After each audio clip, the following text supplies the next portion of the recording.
Assalamualaikum warahmatullahi wabarakatuh. Alhamdulillahi rabbil alamin. Wassalatu wassalamu ala ashrafil mursalin. Nabiyyina wa maulana Muhammadin wa ala alihi wa sahbihi ajma'in. Wa ashhadu an la ilaha illallah wahdahu la syarikalah. Wa ashhadu anna Muhammadan abduhu wa rasuluh. Sallallahu alaihi wa ala alihi wa sahbihi wa sallama tasliman katsira. Thumma amma ba'd. Alhamdulillah, puji syukur kita haturkan kehadirat Allah Subhanahu wa ta'ala. Di pagi hari ini kembali kita melakukan rutinitas membaca buku tafsir salat.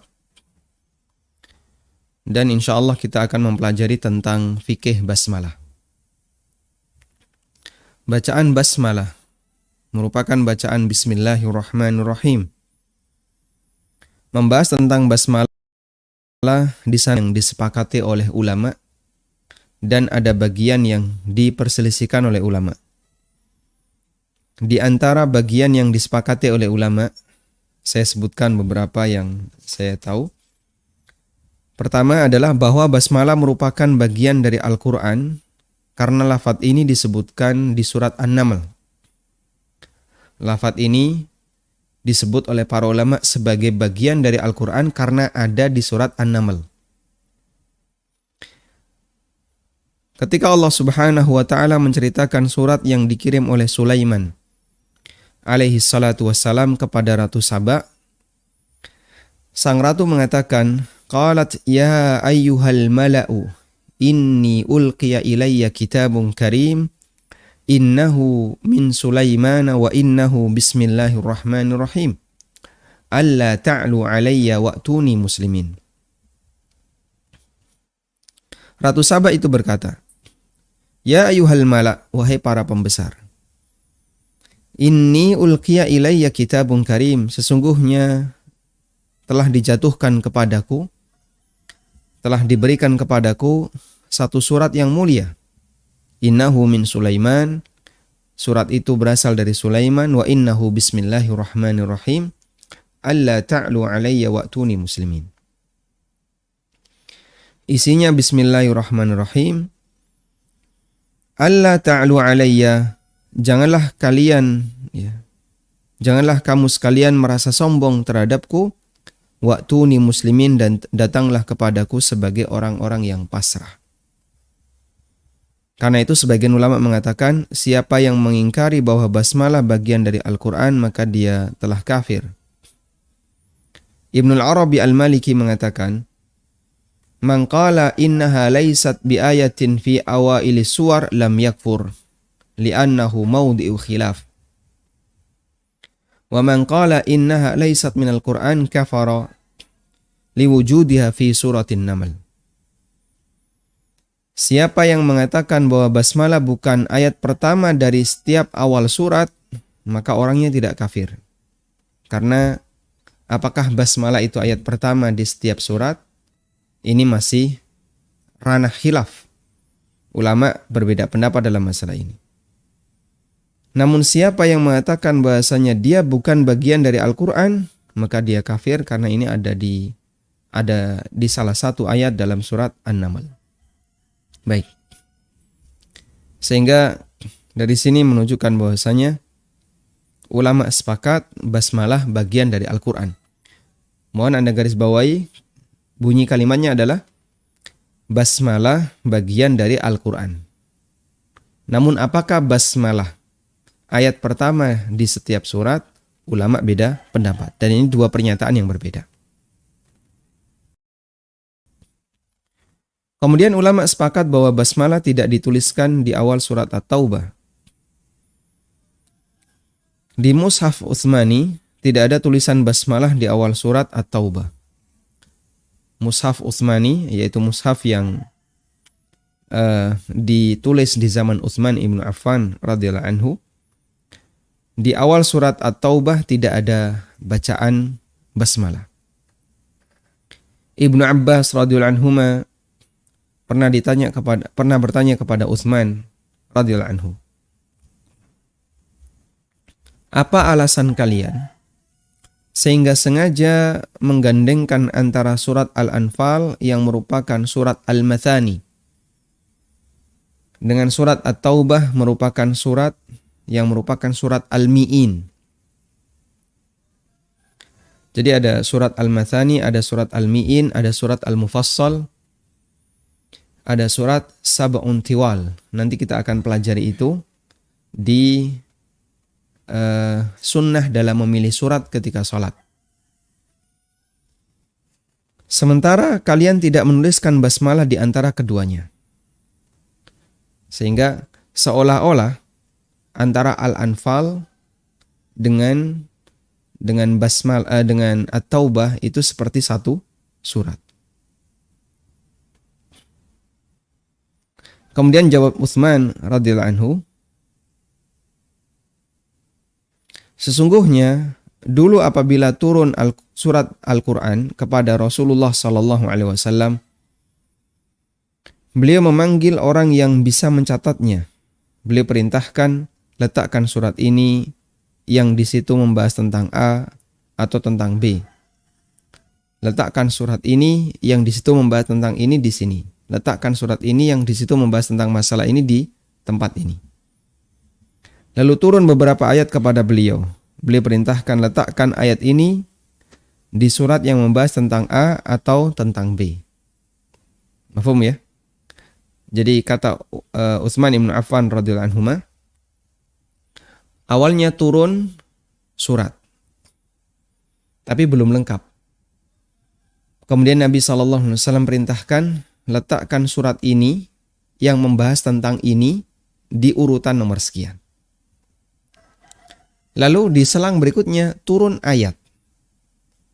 Kemudian Nabi SAW perintahkan letakkan ayat ini di surat yang membahas tentang ini.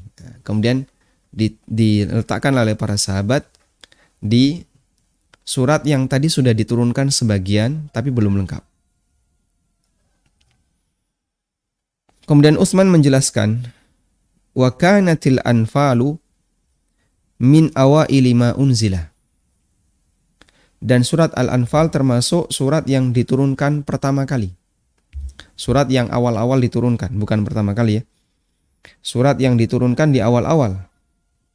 Wa bara'ah min akhiri Al-Quran. Sementara surat At-Taubah termasuk di antara surat yang diturunkan di bagian akhir-akhir.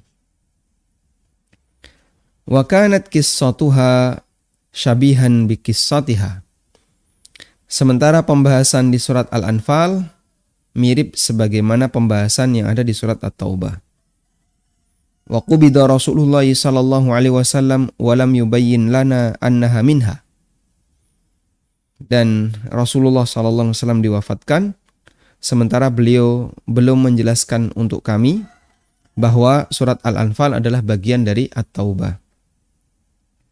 Fa dhanantu annaha minha. Lalu aku menyangka bahasanya At-Taubah bagian dari Al-Anfal. Famin thamma qarantu bainahuma. Dari situlah aku gandengkan keduanya. Sehingga di sini Al-Anfal, lanjutannya At-Taubah. Walam aktub bainahuma bisatri bismillahirrahmanirrahim. Dan aku tidak menulis di antara keduanya tulisan bismillahirrahmanirrahim. Sehingga di sini Utsman menjelaskan alasan kenapa beliau tidak menuliskan basmalah antara Al-Anfal dengan At-Taubah, di mana fungsi basmalah ini adalah sebagai fawasilus suwar, sebagai pemisah antara satu surat dengan surat yang lain. Karena beliau khawatir surat At-Taubah bagian dari Al-Anfal, dan di saat yang sama beliau menggandengkan tanpa basmalah, ya, karena bisa jadi ada kemungkinan At-Taubah bagian dari Al-Anfal disebabkan karena kemiripan dari pembahasannya. Sementara tidak ada penjelasan dari Nabi SAW bahwa surat At-Taubah bagian dari Al-Anfal. Maka di situ mengandung dua kemungkinan. Kalaupun At-Taubah bagian dari Al-Anfal, kondisi seperti ini sudah benar, tidak ada tulisan basmalah. Kalaupun At-Taubah bukan bagian dari Al-Anfal, memisahkan seperti ini tidak disalahkan. Berdasarkan ini An-Nawawi menyebutkan wa ajma'u ala annaha laysat fi awwali bara'atin wa annaha la tuktabu fiha. Ulama sepakat bahwasanya basmalah bukan termasuk bagian dari awal surat At-Taubah, tidak ada di awal surat At-Taubah dan tidak ditulis di surat At-Taubah. Tayyib.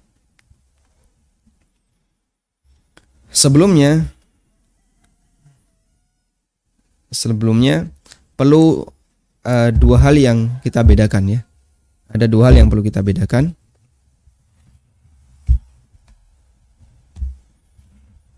Pertama adalah terkait sebab.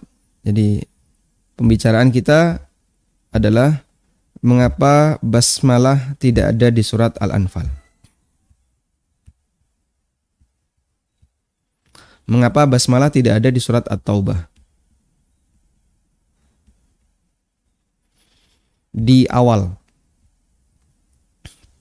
At-Taubah.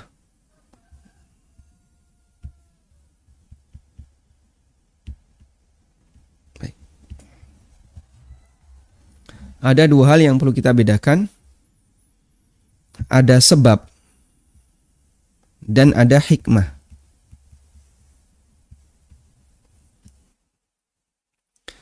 Sebab mengapa di awal surat At-Taubah tidak ada basmalah adalah persangkaan Utsman. Persangkaan Utsman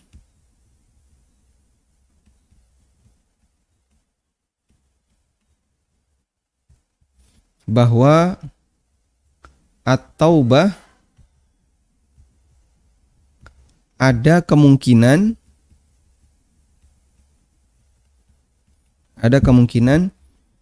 bagian dari Al-Anfal.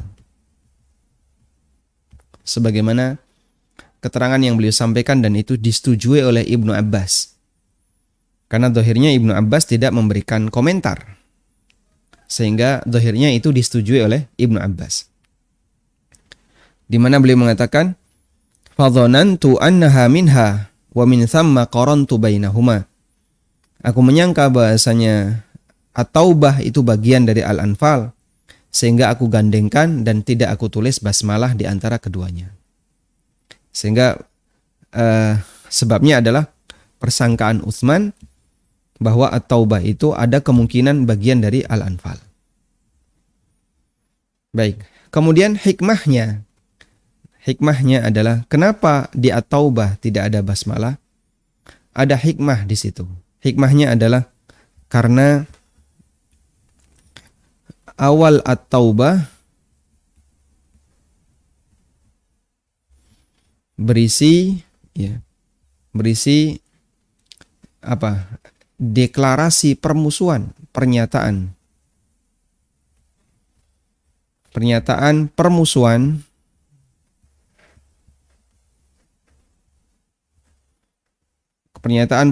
Allah kepada orang musyrik. Pernyataan permusuhan Allah kepada orang musyrik. Sehingga kita bisa lihat awal dari surat At-Taubah kalimatnya gimana? Bara'atum minallahi.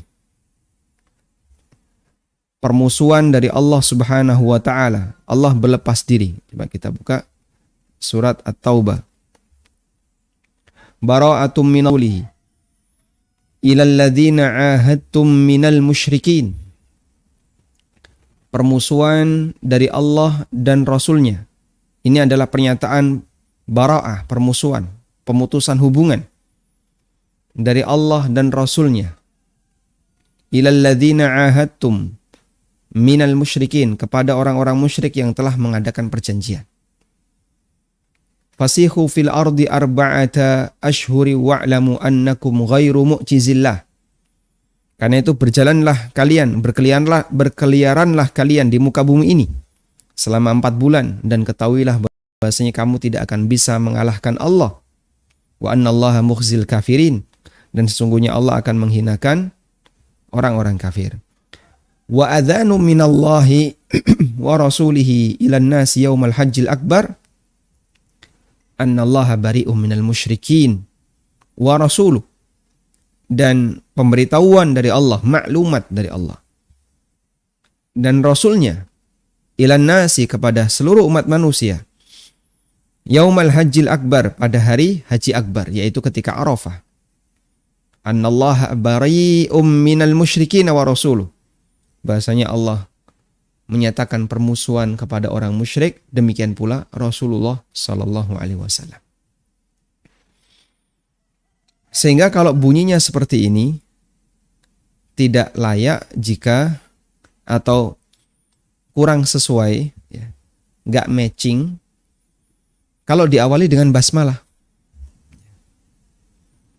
Sementara basmalah itu isinya adalah kasih sayang. Bismillahirrahmanirrahim. Sementara basmalah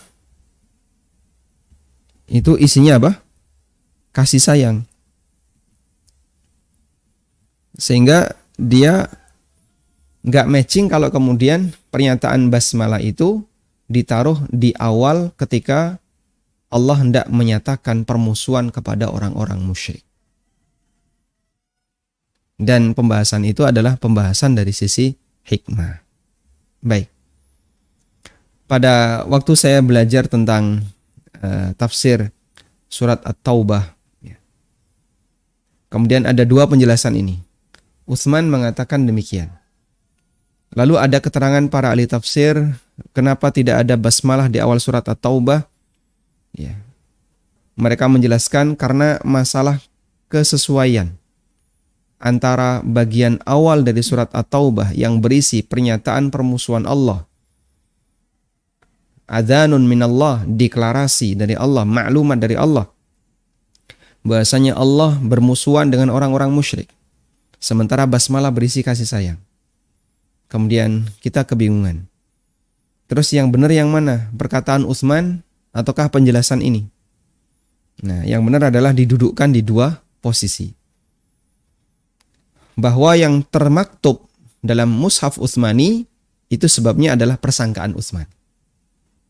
Beliau punya dugaan bisa jadi baroah itu bagian dari Al-Anfal.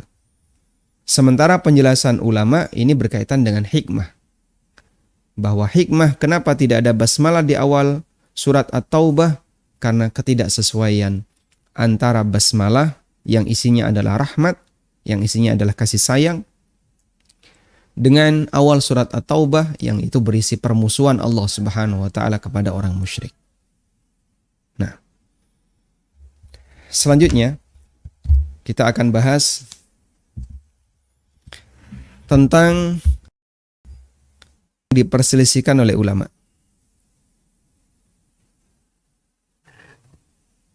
Kita akan bahas tentang bagian yang diperselisihkan oleh para ulama. Anda bisa buka di halaman 90.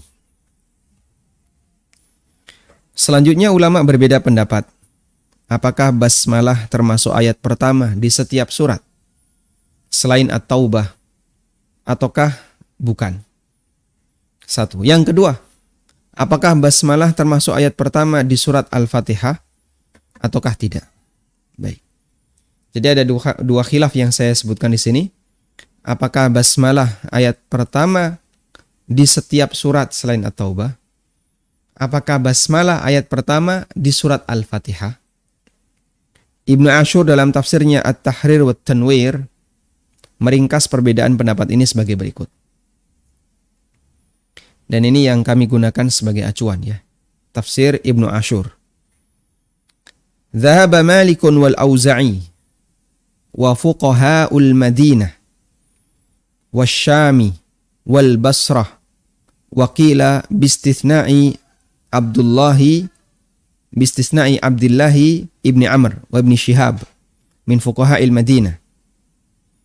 Menurut Imam Malik, Al-Auza'i, para ulama Madinah, Syam dan Basrah, kecuali Abdullah bin Amr bin As dan Ibnu Shihab yang beliau merupakan ulama Madinah, ila annaha laysat bi ayatin min awaili suwar walakinnaha juz'u ayatin min suratin Naml. Bahwa basmalah bukanlah ayat pertama dari setiap surat, namun dia ayat yang ke berapa? 31. Ayat yang ke-29 dari surat An-Naml. 29. Ayat yang ke-30 ya. Ayat yang ke-30 dari surat An-Naml. Jadi dia bagian dari surat An-Naml di ayat yang ke-30. Nah, wa dhahaba Asy-Syafi'i fi ahadi qaulaihi wa Ahmad wa Ishaq wa Abu Thawr wa fuqaha Makkah wal Kufah ghaira Abi Hanifah. Sementara Imam Syafi'i menurut salah satu riwayat, Imam Ahmad, Ishaq bin Rahuyah, kemudian Abu Thawr dan para ulama Makkah serta Kufah selain Abu Hanifah berpendapat bahwa basmalah adalah bagian pertama, ayatun min awwali suratil Fatihah khasah. Adalah ayat pertama dari surat Al-Fatihah saja. Baik. Selanjutnya pendapat yang ketiga. Wa dhahaba Abdullah bin Mubarak wasy-Syafi'i fi ahadi qaulaihi wa wal asah anhu ila annaha ayatun min kulli suratin. Sementara Abdullah bin Mubarak, kemudian Imam Syafi'i menurut riwayat yang sahih dari beliau, bahwa basmalah adalah ayat pertama dari setiap surat kecuali Al-Bara'ah, kecuali surat At-Taubah. Baik. Insyaallah memahami ya. Kita ulang. Perselisihan para ulama tentang status basmalah ada 3. Pertama, basmalah bukan ayat pertama dari surat apapun. Bukan bagian pertama dari surat apapun. Dia hanya bagian dari surat An-Naml yang ada di ayat 30. Yang kedua, basmalah adalah ayat pertama surat Al-Fatihah saja. Berarti apa perbedaan antara pendapat 1 dan 2? Kalau menurut pendapat 1, pendapat pertama, basmalah bukan bagian dari ayat Al-Fatihah. Sehingga kalau ada orang yang mengatakan basmalah bukan bagian dari surat Al-Fatihah, orang ini mengikuti pendapat pertama, yaitu merupakan pendapat fuqahaul Madinah, fuqahaul Syam, Basrah, selain Abdullah bin Amr dan Ibnu Syihab, serta pendapatnya Imam Malik dan Auza'i. Dan itu tidak disalahkan. Maka jangan merasa aneh kalau ada orang yang punya pendapat seperti ini. Kamu kenapa ketika membaca Fatihah nggak baca Bismillah? Ya, bukan syarat baca Al-Fatihah baca Bismillah. Misalnya ya, dia ngasih jawaban seperti itu, ini tidak disalahkan. Kenapa? Karena dia mengikuti pendapat fuqahaul Madinah, fuqahaul Syam, Basrah yang mengatakan bahasanya Bismillah bukan bagian dari surat ayat pertama di surat Al-Fatihah. Sementara pendapat yang kedua, Bismillah bukan bagian dari ayat pertama dari semua surat kecuali Fatihah. Dia ayat pertama di surat Al-Fatihah. Dan pendapat yang ketiga adalah Bismillah bagian pertama dari semua surat kecuali At-Taubah. Sekarang kita perhatikan mushaf yang beredar di negara kita. Mushaf dari Madinah yang diterbitkan oleh pemerintah Saudi. Yang kedua, bahwa basmalah adalah ayat pertama dari surat Al-Fatihah. Namun bukan ayat pertama di surat-surat yang lain. Karena itu basmalah di surat Al-Fatihah diberi nomor ayat 1, sementara di surat-surat yang lain tidak diberi nomor ayat. Insyaallah ya. Coba kita lihat. Saya punya mushaf digital ini. Di mushaf digital di sini Bismillahirrahmanirrahim ayat pertama. Alhamdulillahirabbil alamin ayat yang kedua, dan seterusnya. Dan ini yang paling ma'ruf di masyarakat kita, karena kita mengikuti qiraah Hafs an Asim yang beliau mengikuti pendapat bahwasanya Bismillah merupakan ayat pertama dari surat Al-Fatihah. Sekarang coba kita lihat tarjihnya.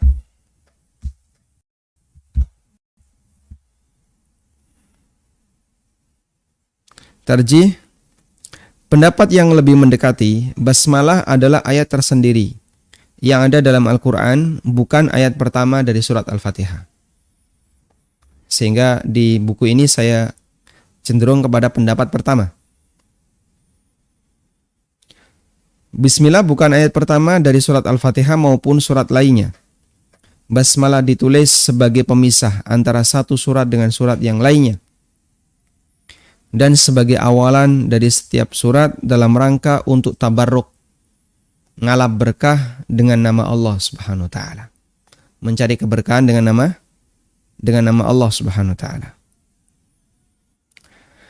Ada beberapa alasan, dan ini saya kutipkan dari Minhatul Alam Syarah Bulughul Maram. Ada beberapa alasan. Pertama, dalil bahwa basmalah adalah ayat dalam surat Al-Quran adalah Mushaf Utsman. Para sahabat menuliskan lafaz basmalah di semua permulaan surat selain At-Taubah, sebagaimana ditunjukkan dalam riwayat yang menceritakan tentang dialog antara Utsman dengan Ibnu Abbas radhiyallahu anhum ajma'in. Sehingga ini menjadi ijma' bahwa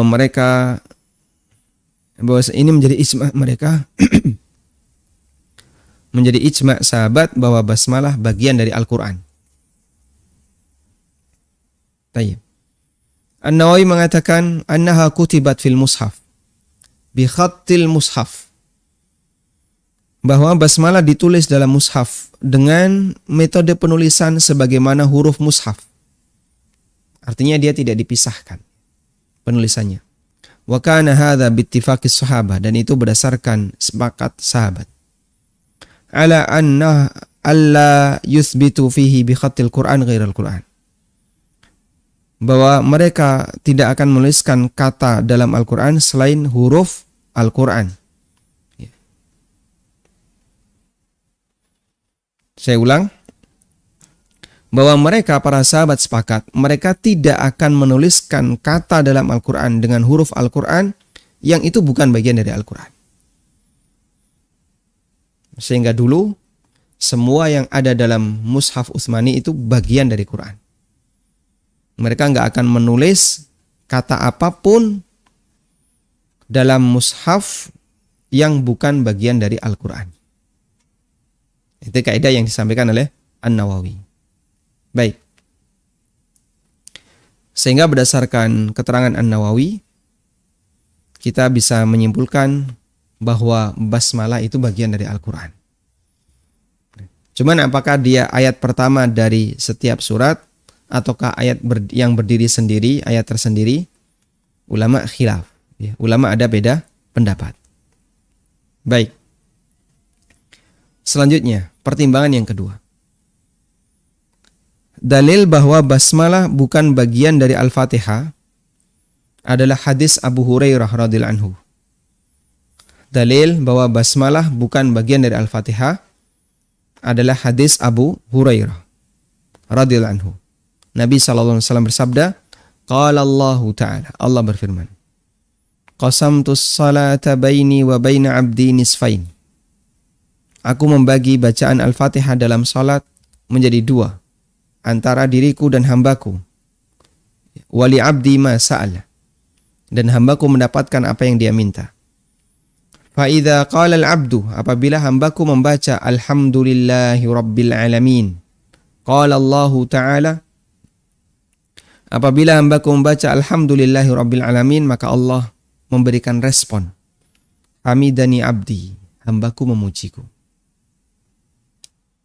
Wa idza qala ar-rahmanir rahim, qala Allah Ta'ala athna alayya abdi, hambaku mengulangi pujiannya. Wa idza qala 'abdi maliki yaumiddin.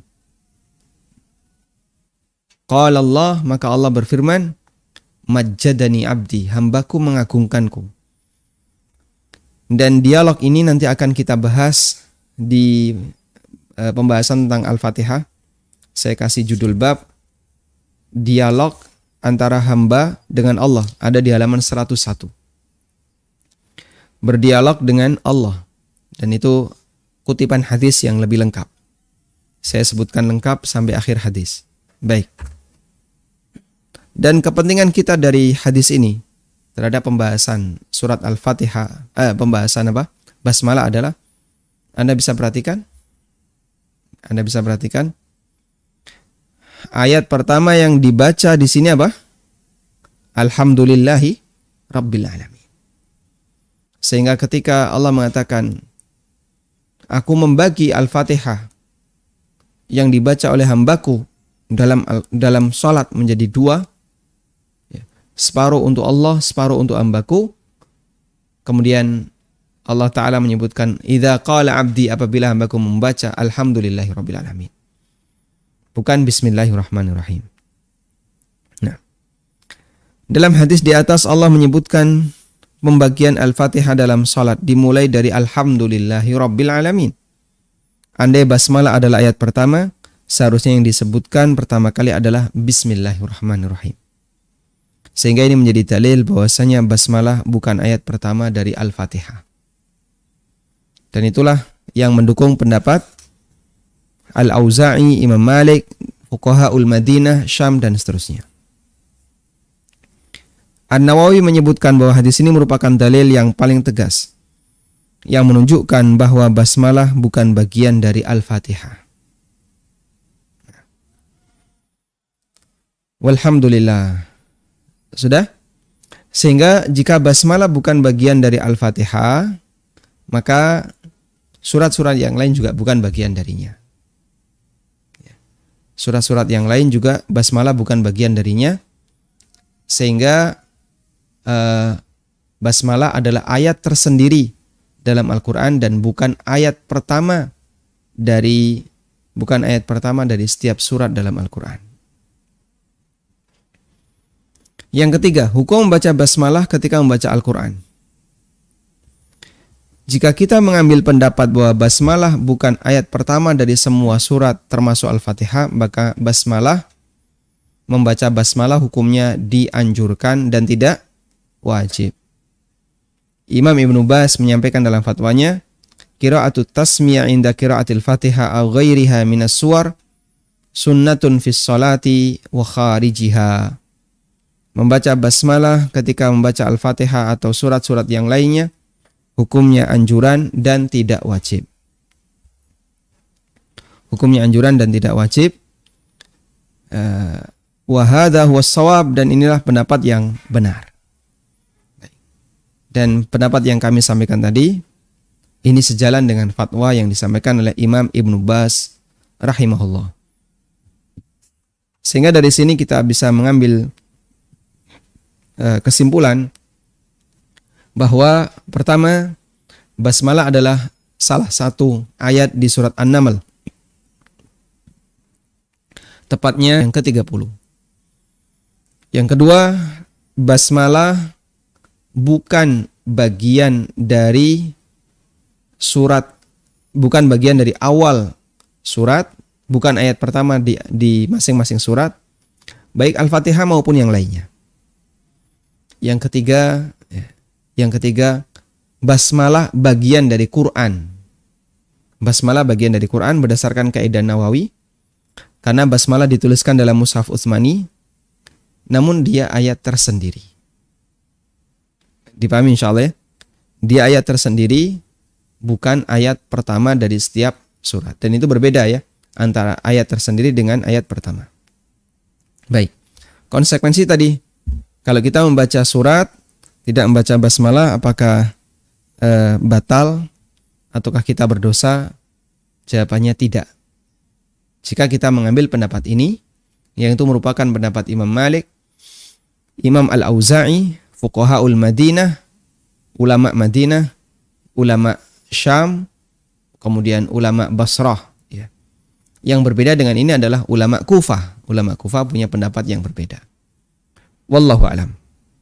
Baik. Kemudian selanjutnya sebelum kita membahas tentang atau sebelum kita masuk ke sesi tanya jawab, saya mau kutipkan sedikit tentang kemarin ya. Membaca a'udzubillahi minasyaitonirrajim, membaca isti'adzah ketika berkhutbah, ketika istidlal. Ada satu risalah yang ditulis oleh Imam As-Suyuti, ya, judulnya Al-Qudzadah fi Tahqiqi Mahalil Isti'adzah. Al-Qudzadah fi Tahqiqi Mahalil Isti'adzah. Dan beliau menyatakan, salah satu kutipannya, tentang ucapan seseorang, qala Allah Ta'ala ba'da a'udzu billahi minasyaitonir rajim. Ada orang mengucapkan seperti ini. Allah berfirman, ba'da a'udzu billahi minasyaitonir rajim, ya ayyuhalladzina amanu. Kata Suyuti, tarkibun la ma'na lahu. Ini adalah susunan yang enggak punya makna. Ya. Wa laysa fihi muta'allaqun lidzarfi. Dan ini juga tidak sesuai dengan tempatnya.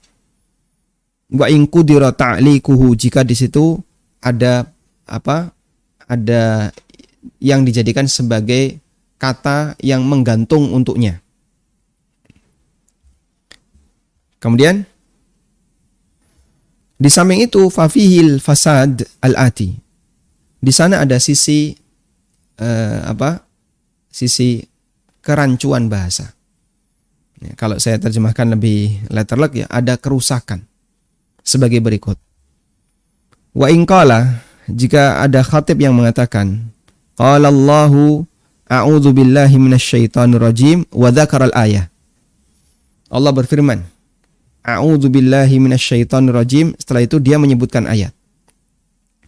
Qala Allah Ta'ala, Allah berfirman dalam Al-Qur'an, a'udzu billahi minasyaitonir rajim. Ya ayyuhalladzina amanu kutiba alaikumus syiyam. Ya, dia membaca a'udzu lalu menyebutkan ayat. Coba kita lihat komentar Suyuti. Fafihi minal fasadi, maka di situ ada bentuk kerusakan di mana dia menjadikan isti'adzah, ja'alal isti'adzah ya muqawwalan lillah atau maqulan lillah wa laysat min qawlihi. Dia menjadikan isti'adzah sebagai firman Allah padahal itu bukan firman Allah. Allah tidak pernah berfirman, a'udzu billahi minasyaitonir rajim. Ya ayyuhalladzina amanu taqullaha haqqa tuqatih. Gak ada firman a'udzu billahi minasyaitonir rajim. Sehingga itu mencantumkan sebagai firman Allah padahal Allah tidak berfirman demikian. Wa in quddima al-isti'adzata thumma aqabaha biqaulihi qala Allah wa dzakara al-ayah.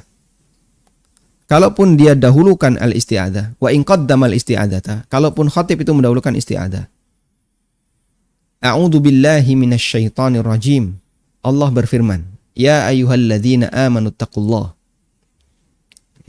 Sehingga dia membaca isti'adzah, lalu dia mengatakan Allah berfirman, baru menyebut ayat. Fahuwa ansabu, maka itu lebih sesuai minas surataini, dari dua gambaran di atas. Ghaira annahu, hanya saja kata beliau, hanya saja praktek seperti ini khilaful warid, menyalahi riwayat yang dipraktekkan oleh Nabi sallallahu alaihi wasallam. Karena Nabi sallallahu alaihi wasallam, beliau ketika istidlal, beliau tidak membaca a'udzu billahi minasyaitonir rajim. Ketika mengutip ayat sebagai dalil, beliau tidak membaca a'udzu billahi minasyaitonir rajim. Wa khilaful ma'hud, dan menyalahi apa yang sudah tertera. Ya. Karena yang biasa dilakukan oleh Nabi SAW adalah beliau membaca isti'adzah ketika apa? Ketika tilawah dan bukan ketika mengutipnya sebagai dalil. Ya. Kemudian man wasala akhiral isti'adzah bi awwalil makru'i min ghairi tahallulin fasil. Ya. Dan itu menyalahi kondisi apa? Menyalahi kondisi urutan karena dia membaca isti'adzah di akhir isti'adzah dia potong dan mengatakan a'udzubillah, dia mengucapkan Allah berfirman. Min ghairi tahallulin fasil. Padahal biasanya isti'adzah itu dibaca a'udzubillahi minasyaitonirrajim langsung baca ayat. Orang kalau baca Quran kan dia membaca a'udzubillahi minasyaitonirrajim. Ya ayyuhalladzina amanuttaqullaha haqqa tuqatih. Nah itu benar. Begitu selesai isti'adzah langsung baca apa? Ayat. Tapi kalau susunannya tadi a'udzubillahi minasyaitonirrajim. Allah berfirman, ya ayyuhalladzina amanuttaqullaha. Wah ini menyalahi umumnya. Menyalahi aturan baku. Khilaful ma'hud. Karena aturan bakunya setelah isti'adzah langsung ayat. Tapi ini dipotong dengan kalimat Allah berfirman. Tapi Pan tujuannya ini biar tidak mengatakan a'udzubillah sebagai bagian dari firman Allah. Betul, tujuannya bagus. Cuman sistematikanya jadinya rusak. Ya. Wala syakka annal farqa, dan kita perlu yakin ya, bahwa di sana ada perbedaan antara qiraah Al-Quran, membaca Al-Quran littilawah, untuk tilawah, wa baina iradi ayatin minhu lil ihtijaj jaliyun wadih, dengan membaca Al-Quran dalam rangka untuk dikutip sebagai dalil, dan ada perbedaan yang sangat jelas. Ada perbedaan yang sangat jelas. Baik, ini penjelasan As-Suyuti. Sehingga berbeda status membaca isti'adzah ketika tilawah dengan membaca isti'adzah ketika apa? Ketika istidlal, mengambil dalil. Kemudian juga ada satu pernyataan As-Suyuti dalam Al-Hawi lil Fatawa. Qala As-Suyuti rahimahullah mengatakan as-sawabu al-iqtisaru ala iradil ayati min ghairi isti'adah. Yang benar, ketika orang itu berdalil maka cukup langsung mengutip ayat tanpa membaca isti'adah. Ittiba'an lil warid fi dzalika, dalam rangka mengikuti riwayat yang sahih dari Nabi sallallahu alaihi wasallam tentang itu. Fa innal baba babul ittiba. Karena di sini yang kita lakukan adalah bagaimana mengikuti Nabi sallallahu alaihi wasallam.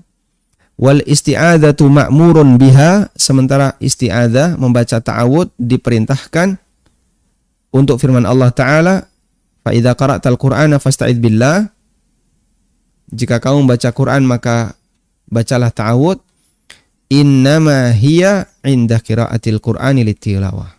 Ayat ini berlaku untuk pembacaan Al-Quran yang tujuannya adalah litilawah, tujuannya untuk tilawah.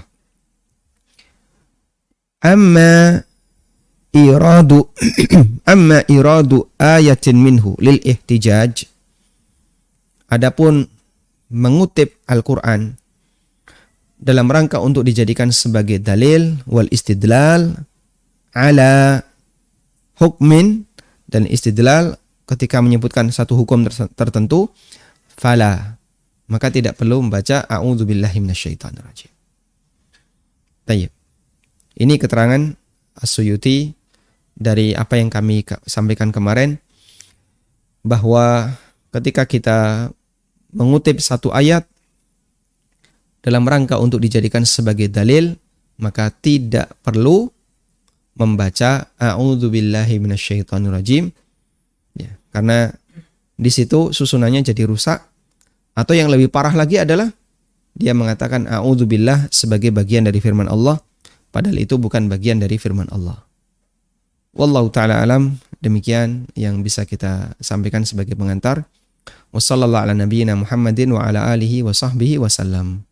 Donasi pembangunan Madinah Islamic Primary School Unit Kerajaan Yayasan Amal Abadi Indonesia yang di Aminur Bait STBA Hafizahullah saat ini tengah membangun gedung sekolah dasar Tahfizul Quran Madinah Islamic Primary School atau STTQ MIPS Unit Kerajaan. Gedung ini dibangun di atas tanah seluas 646 meter persegi. Perkiraan biaya untuk pembangunan tahap pertama mencapai 2,6 miliar rupiah.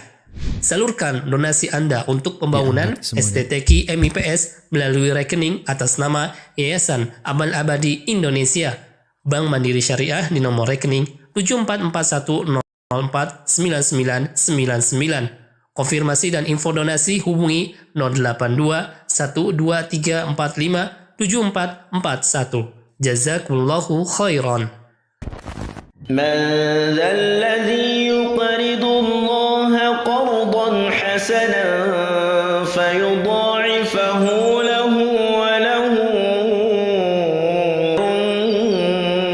كريم.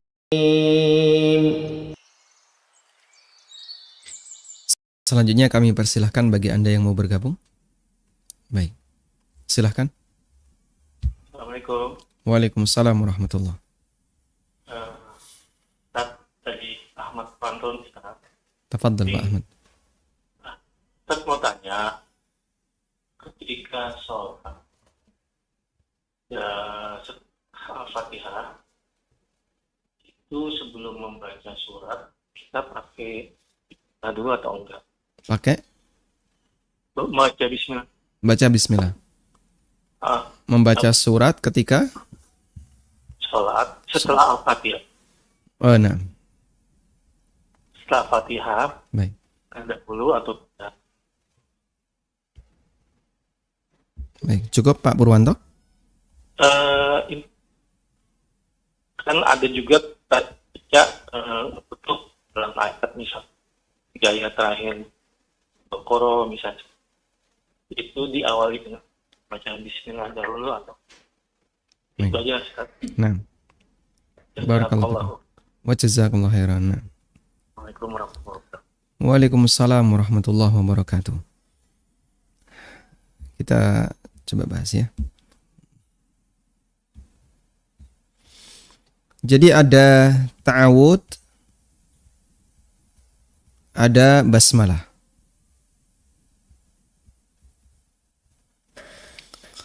Untuk ta'awud ini disyariatkan dalam setiap pembacaan Al-Quran, kecuali jika tujuannya dalam rangka untuk istidlal. Jika tujuannya mengutip dalam rangka untuk dijadikan dalil. Jadi ini disyariatkan, pembacaan ta'awud disyariatkan ketika kita mau membaca Al-Quran dalam rangka untuk tilawah. Ta'awud. Semua bentuk tilawah, baik yang diawali dari awal surat atau membaca tilawah dari pertengahan surat. Kami ulang, membaca ta'awud disyariatkan untuk semua bentuk tilawah, baik membacanya dari awal surat maupun dari pertengahan surat. Kita disyariatkan untuk baca ta'awud. Sudah? Sedangkan basmalah kita disyariatkan untuk membacanya jika kita baca dari awal surat. Baca Al-Quran dari awal surat.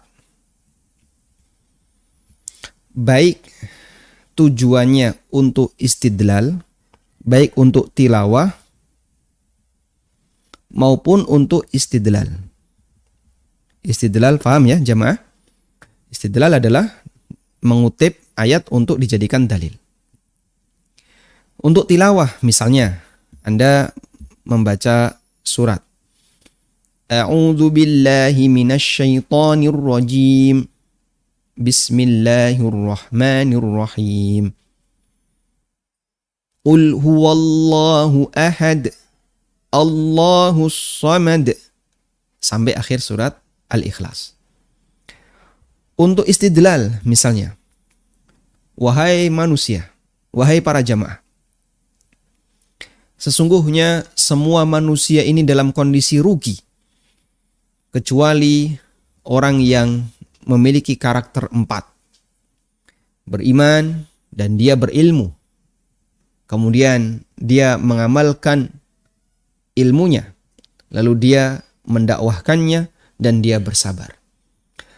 Dalilnya firman Allah Ta'ala. Bismillahirrahmanirrahim. Wal asri. Innal insana lafi khusr. Illa alladhina amanu. Dan seterusnya sampai akhir surat. Loh, kenapa kok Anda baca bismillah? Padahal kan tadi Anda mengatakan Allah berfirman. Bismillahirrahmanirrahim. Ya tidak masalah. Karena bismillahirrahmanirrahim bagian dari firman Allah. Bismillahirrahmanirrahim bagian dari firman Allah. Sehingga ketika khatib ini mengucapkan Allah berfirman Bismillahirrahmanirrahim. Inna a'tainakal kautsar. Tidak disalahkan. Karena Bismillahirrahmanirrahim bagian dari Al-Quran dengan ijma' sahabat. Dan itu bagian dari firman Allah. Beda dengan lafaz A'udzu billahi minasyaitonir rajim. Gak ada firman Allah yang bunyinya seperti itu dalam Al-Quran. Sehingga ketika orang mengatakan Allah berfirman A'udzu billahi minasyaitonir rajim, kata As-Suyuti, dia mengklaim ini firman Allah padahal bukan firman Allah. Padahal a'udzu billahi minasyaitonir rajim bukan firman Allah. Tapi kalau bismillah benar. Nah, ya, itu jadi kaidah. Sehingga kalau membaca surat dari awal ketika sholat, selesai baca Fatihah, lalu kita membaca surat lagi dari awal, apakah baca bismillah? Jawabannya baca bismillah. Baik dalam sholat maupun di luar sholat. Dan kaidah ini berlaku baik dalam sholat maupun luar sholat. Kaidah ini berlaku di semua tempat, baik dalam sholat maupun di luar sholat. Sudah? Makanya kalau kita murojaah hafalan, lalu kita selesai membaca surat Inna A'taina. Bismillahirrahmanirrahim. Inna a'tainakal kautsar fasholli li rabbika wanhar. Inna syani'aka huwal abtar. Bismillahirrahmanirrahim. Qul ya ayyuhal kafirun la a'budu ma ta'budun sampai akhir surat. Bismillahirrahmanirrahim. Idza jaa nasrullahi wal fath. Sampai akhir surat. Bismillahirrahmanirrahim. Tabbat yada abi lahabi wa tabb. Sampai akhir surat. Lalu bismillah lagi, qul wallahu ahad. Baik dalam salat maupun di luar salat. Wallahu a'lam. Nah. Baik, silahkan. Silakan Bapak. Baik. Dengan Arifin di jalan Pak. Masya Allah. Tafadhal Pak Arifin. Ini saya mau tanya masalah. Nanti kan sebentar lagi bulan Ramadan ya. Untuk penyemangat, ada keterangan tentang malam Lailatul Qadar bahwa fadilahnya ini lebih dari 1000 bulan. Yang jadi pertanyaan, bagaimana para sahabat Nabi memahami keterangan Nabi SAW tentang hal itu? Apakah benar seperti yang saya pahami, misalkan kalau ketika Lailatul Qadar kita sholat misalkan ya, kan dapat pahala di luar Lailatul Qadar tergantung dari tingkat kehusulan Pak Ustaz. Tergantung dari apa Pak? Dari level kehusuannya. Level kekhusyuannya. Nah. Iya. Nah, apakah kalau dilakukan ketika Lailatul Qadar itu nanti akan dilipat gandakan sebanyak seolah telah melakukannya sebanyak 1000 bulan? Baik. Seperti itu. Satu lagi boleh? Baik, silakan. Baik. Kalau untuk zikir salat subuh, setelah sholat subuh maksudnya ya, itu kan ada zikir pagi ya. Apakah bisa dirangkai lanjut, misalkan setelah subhanallah, alhamdulillah, Allahu akbar, ada ayat kursi, apakah bisa disambung langsung kulhunya 3 kali, al-falaknya 3 kali, anaknya 3 kali, sampai rangkaian zikir pagi selesai? Apakah boleh seperti itu, Pak? Baik. Jazakallahu khair. Nah. Terima kasih atas jawabannya. Assalamualaikum warahmatullahi wabarakatuh. Waalaikumsalam warahmatullahi wabarakatuh. Tentang pemahaman Lailatul Qadar ya. Apakah pemahaman sahabat seperti itu? Pemahaman sahabat sebagaimana yang disebutkan oleh Allah dalam Al-Quran. Lailatul Qadri khairum min alfi syahr. Lailatul Qadar lebih baik dibandingkan 1000 bulan. Dan lebih baik di sini adalah bahwasanya pahala untuk amal yang dikerjakan di Lailatul Qadar lebih baik dibandingkan pahala amal yang dilakukan di luar Lailatul Qadar dengan pelipatan 1000 bulan. Dengan pelipatan 1000 bulan. Baik. Sehingga mereka memaknai bahasanya pahala di situ adalah pelipatan kuantitas sesuai dengan kualitas. Pelipatan kuantitas sesuai dengan kualitas. Maksudnya gimana? Kalau Anda sholat di Lailatul Qadar, kita sholat di Lailatul Qadar, misalnya kita sholat tahajud berapa misalnya, selain taraweh ya. Selain taraweh kita sholat misalnya 8 rakaat. Tapi agak cepat. Sehingga 2 salam, tapi agak cepat. Jadi kita nggak lama berdiri rukuknya, tapi semuanya tumaknina ya. Semua tumaknina, semua memperhatikan kesempurnaan gerakan. Cuman agak cepat. Dan pelipatan kualitas, misalnya kita mengerjakan 4 rakaat, tapi lebih lama. Maka dua-duanya akan dilipatkan lebih baik dibandingkan 83 tahun ibadah yang semisal di luar Lailatul Qadar. Dan Nabi SAW memotivasi itu kepada para sahabat. Iltamisu Lailatul Qadri. Carilah Lailatul Qadar. Fil ashril awakhir min Ramadan, di 10 terakhir Ramadan. Dalam riwayat yang lain, di 7 terakhir Ramadan. Sehingga Rasulullah SAW memotivasi mereka untuk mencari dan dipraktekkan oleh para sahabat dengan cara mereka banyak beribadah di malam-malam akhir Ramadan. Sehingga menunjukkan kalau mereka ingin memperbanyak kuantitas dari ibadahnya, yang itu tidak dilakukan sebagaimana sebelumnya. Praktek Nabi SAW, syadda mi'zarahu, beliau kencangkan sarungnya. Yang itu mengisyaratkan apa? Tambah semangat. Dan ada yang mengatakan itu mengisyaratkan Nabi SAW meninggalkan istrinya, meninggalkan meninggalkan tidur bersama istri beliau, Sallallahu Alaihi Wasallam.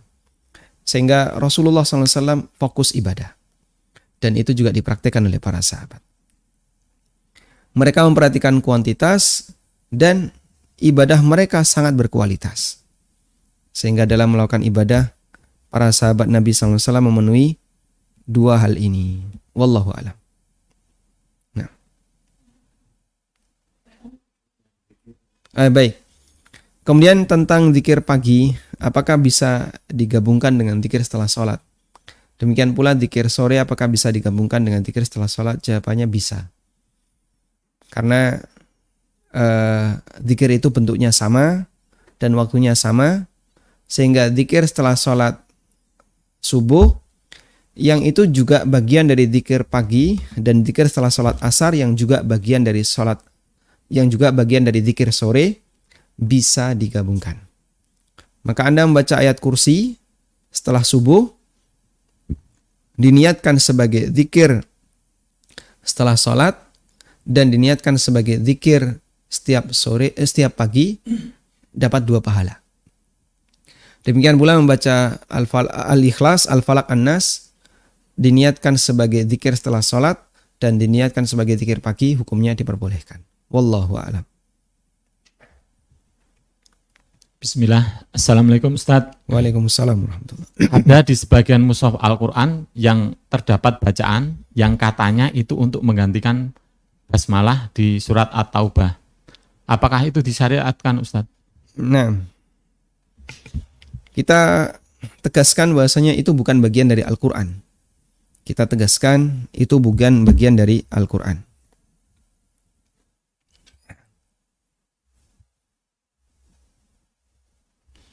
Dan itu hanya ada di surat At-Taubah untuk cetakan versi Indonesia.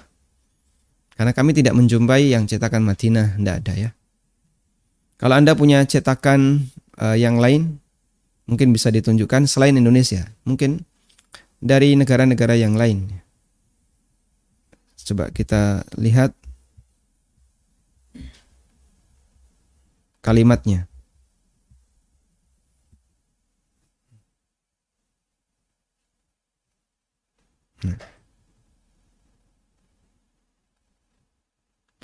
Di situ ada lafadz yang cukup panjang.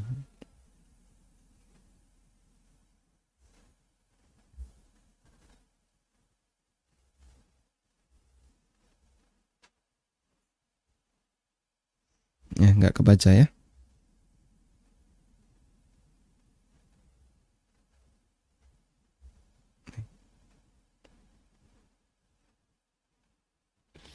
A'udzu billahi minan nar wa min syarril kufar wa min ghadabil jabbar.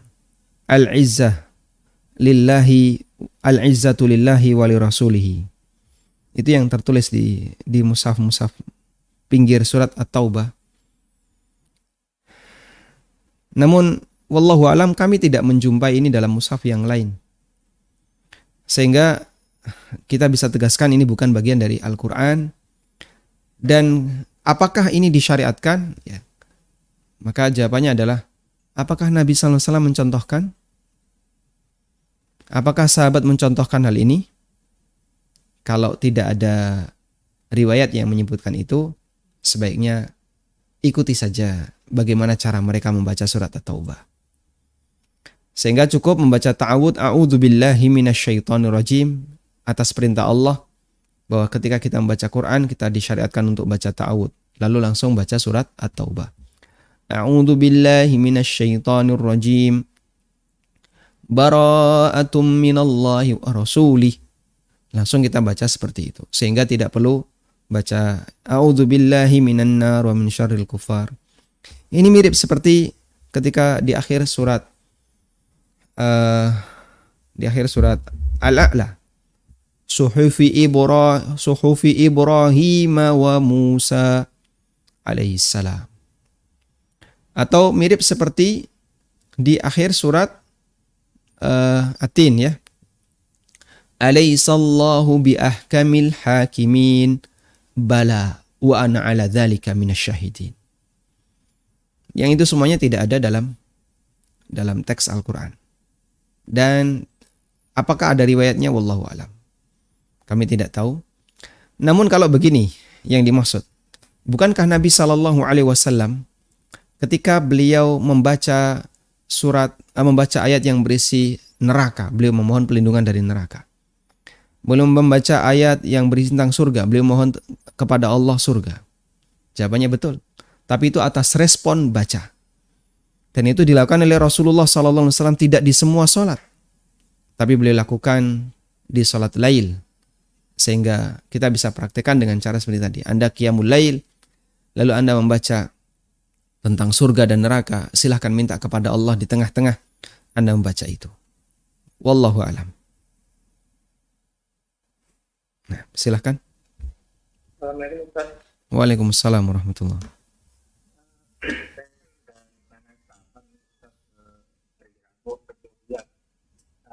Naik kendaraan umum kan berangkat jam 5:30 pagi. Dan saya nanya kru itu istirahatnya sekitar jam 9 atau jam 10 pagi. Habis itu kan udah nggak ada lagi istirahat. Dan kemungkinan sampainya itu kan sekitar Asar. mau maghrib gitu. Menjelang maghrib. Apakah saya jadi apakah saya boleh sholat jamaah qasar di atas kendaraan itu, Ustaz? Baik. Cukup. Terima kasih, Ustaz. Jazakallahu khairan, Ustaz. Jazakallahu khairan. Nah. Kalau ada kemungkinan besar Anda akan sampai di tujuan dan waktu sholat asar masih ada, mencukupi untuk melaksanakan sholat qasar zuhur dan asar secara jamak, maka Anda tunda pelaksanaannya ketika Anda sudah tiba di tujuan, sehingga sebaiknya Anda tidak sholat di atas kendaraan. Tapi jika Anda merasa ragu, wah jangan-jangan karena misalnya naik kendaraan umum, bis yang kita tidak bisa memprediksi apakah nanti macet atau lancar, maka kami sarankan Anda tunggu dulu sampai masuk waktu asar. Nah, di waktu asar Anda bisa prediksi. Sekarang asar jam, misalnya Anda sudah jam 4. Sudah jam 4, kok masih di jam 4 masih di mana misalnya? Masih di Bawen ya. Bawen ya. Berarti masih Magelang masih sana. Jam 4 di Bawen. Mungkin jam 5 sampai Magelang. Wah, jam 5 sampai Magelang. Maghrib di Jogja jam 6 kurang seperempat. Nah, pasti nggak ngejar. Nah, di saat posisi nggak ngejar itu, Anda boleh sholat di atas kendaraan. Jika tidak memungkinkan untuk minta Pak sopir istirahat sholat. Dan saya rasa nggak mungkin kalau di Indonesia. Meskipun sopirnya ya Muslim, karena sopirnya juga nggak sholat biasanya. Ya. Jadi di posisi itu, maka Anda bisa sholat di atas kendaraan. Wallahu a'lam.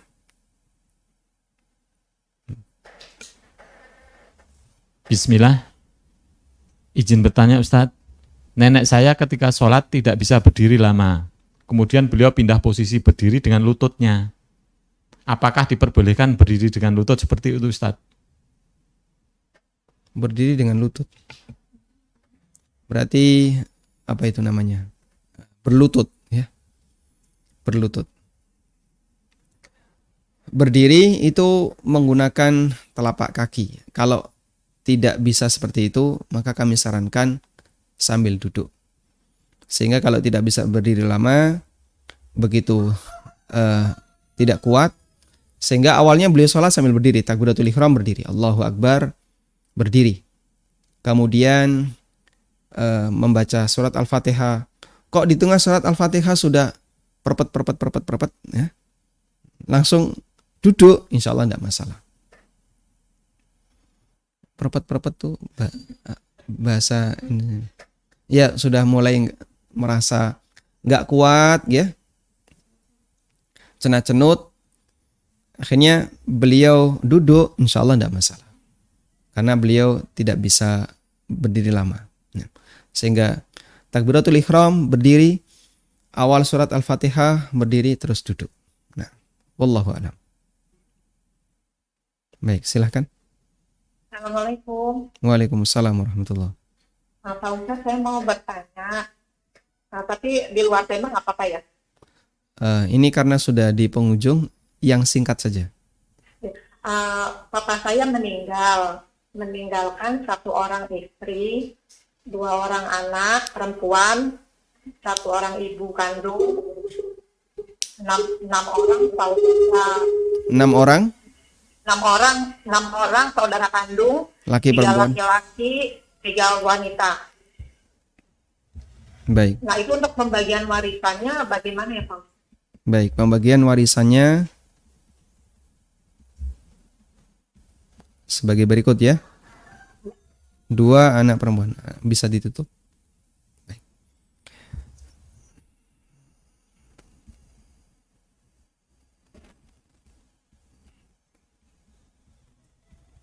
Kurang lebih seperti ini.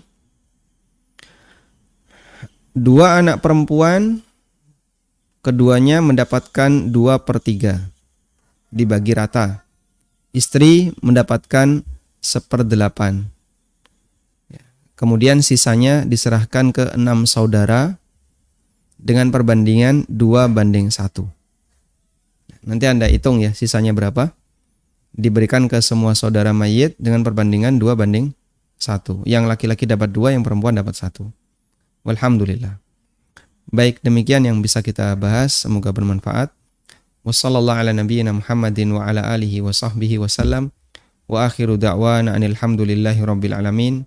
Subhanakallahumma wa bihamdika asyhadu an la ilaha illa anta astaghfiruka wa atubu ilaik. Wassalamualaikum warahmatullahi wabarakatuh.